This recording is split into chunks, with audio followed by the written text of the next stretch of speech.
Hello everyone, welcome to the Scumdog's Kennel. I'm your host, Chris Williams, and in today's Cryptid Corner mini episode, today I have a couple of great articles, folks. One involving the Bermuda Triangle in space, and the other Kereian UFO sightings that took place, well, apparently in the ancient historical records of Kereian. So, that is incredible, folks. Now, let's get into this first article. Expanding Bermuda Triangle in space baffles scientists. And hear exactly how maybe the Bermuda, or something like the Bermuda Triangle, exists now in space. If you thought the infamous Bermuda Triangle was only on Earth, think again. Scientists are now tracking a vast and expanding anomaly high above the Atlantic Ocean, a cosmic danger zone where satellites malfunction and astronauts report mysterious glitches known as the South Atlantic Anomaly, SAA. This region has been puzzling researchers for decades, but recent studies reveal a troubling trend. The anomaly is expanding, potentially altering our understanding of Earth's magnetic shield and space hazards. What is the Bermuda Triangle in space? The SAA is an area where Earth's inner Van Allen radiation belt dips unusually close to the planet's surface. This creates a weakened magnetic field over parts of South America and the southern Atlantic Ocean. As satellites pass through, they are bombarded by intense radiation, often causing data corruption, power outages, and unexplained technical glitches. NASA astronauts aboard the International Space Station have even reported phantom flashes in their vision when passing through this region caused by high-energy particles zipping through their retinas, ESA.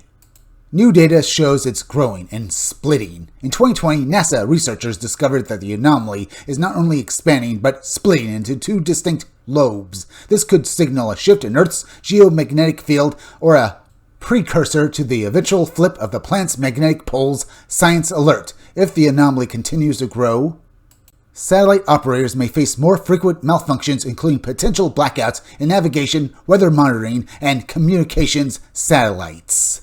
Why are scientists concerned? While the phenomena is natural, its rapid changes in recent decades are unusual. Some researchers speculate that shifting patterns in Earth's molten core are causing the anomaly to drift and weaken the magnetic field. Others suggest there could be unknown space weather dynamics at play, possibly linked to solar storms or interactions with cosmic rays. A few fringe theorists even propose extraterrestrial influences, pointing to the region's unusual energy signatures and its alignment with unexplained fast radio bursts detected in nearby space sectors.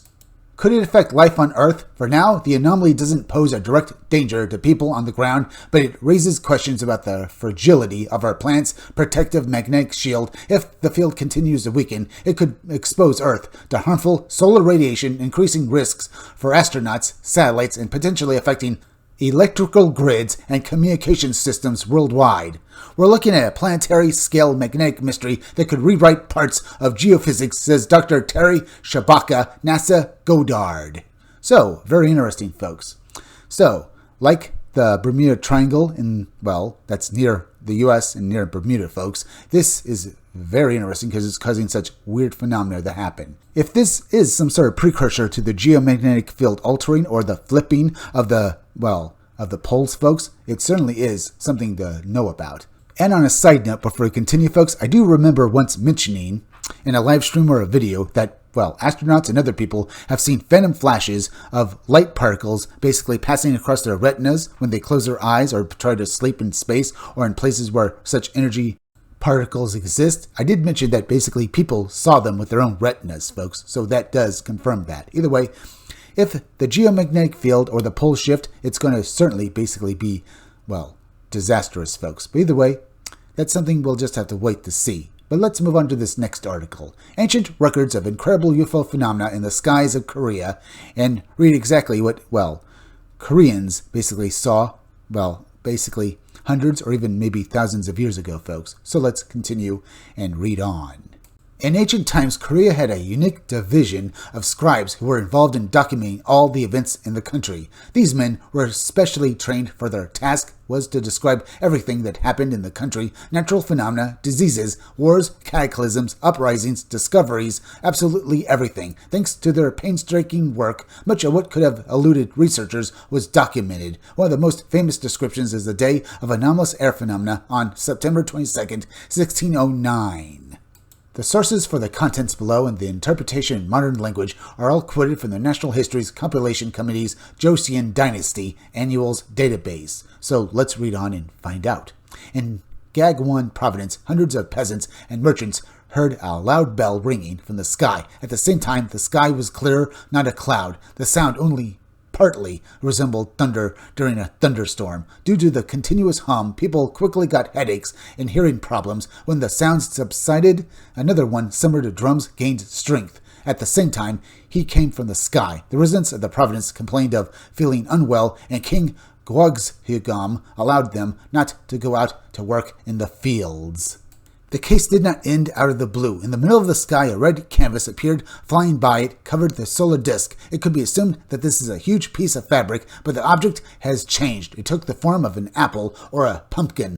At some point, a glow began to flow from it in all directions. A bright red spot hung in the sky for several minutes, after which there was a sound similar to a bell, only 10 times stronger. The earth and the sky shook. After that, everything stopped.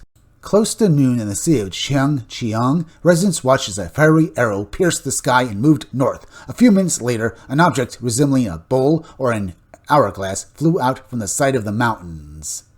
Now, if we equate this old story to modern UFO accounts, it sounds like one UFO shaped like an arrow headed towards the mountains, and then another UFO shaped like an hourglass emerged. Now, either the arrow-shaped UFO either boarded this larger UFO because it was a mothership, or maybe it landed in this place where this hourglass-shaped UFO, was resting or basically was stationed. Maybe it was some sort of UFO base, because that's what it sounds like to me. Because often people have said that mountains can basically house UFO bases. But we'll wonder about that after we finish off this article, folks, and talk about it a little more. Strange aerial phenomena at midday. A flare light was observed in the sky. It was shaped like a large ball, and it was formed in the southeast and flew to the north. It was very large and moved like an arrow, but after a long while, the flare-like object gradually disappeared, and blue and white smoke appeared and expanded, which started to fly in a curve and did not disperse for a long time. The sounds, like thunder and drums, shook the heavens and earth and then stopped. Time, apparently 11 a.m., to 1 p.m. In another city, Yangyang, strange phenomena also occurred in the sky. Local official Mun Wai Kim described what he saw as follows. At about 2 p.m., a small dot of a burgundy ochre color appeared against the background of a clear sky. It increased until it became 5 to 7 meters. All this time, there was a pulsation of the object. When there was a compression, there was a loud roar like stones rolling down from the mountains. A few minutes later, it split in two, and the components scattered in different directions. What phenomena took place in the sky then? Official scientists believe that we are talking about an ancient salute. But can a salute stay in the sky for several minutes? Can it change shape and make repeated loud noises? Maybe the Kereians witnessed a UFO flyby. In any case, these records are a unique document in the history of mankind and continue to arouse interest and surprise among researchers to this day. It does sound like a modern UFO report, folks, but yeah, skeptics will argue that it was just, some sort of salute, maybe with basically horns and maybe fireworks, but no. From the description itself, folks, this doesn't sound anything like a firework. It stayed in the sky, it changed shape, there was more than one, being seen, and basically, folks, from what I can see here, it looks and does sound like we've read through with so many articles that I basically shared with you all on this channel. So, what was being seen back then in Korea?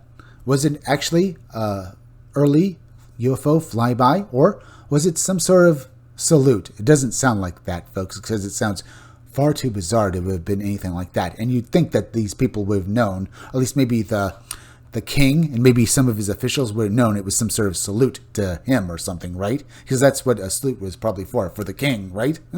But it doesn't. Sound like everyone was, didn't know what was going on, and unless it was badly recorded, which I kind of highly doubt that these especially trained historians made such a mistake. No, I think there was something more going on here, folks. Either way, I think UFOs were involved. But we're at the end, folks, so please go subscribe to my YouTube channel. Read comics, they're bad for you. You can use the YouTube link down below in the descriptions or the chat to go subscribe to me. Hit that like button for me. Make sure you're still subscribed. Leave some comments down below. Hit that bell for notifications. Make sure to hit the part of the bell that will give you all future notifications, and please share this video out. I'm Chris Williams from the Scumdogs Kennel. Thank you all for joining me. I'll be back again tomorrow with another great video, so be sure to come back again then. Till next time, folks, I'll see you all again soon.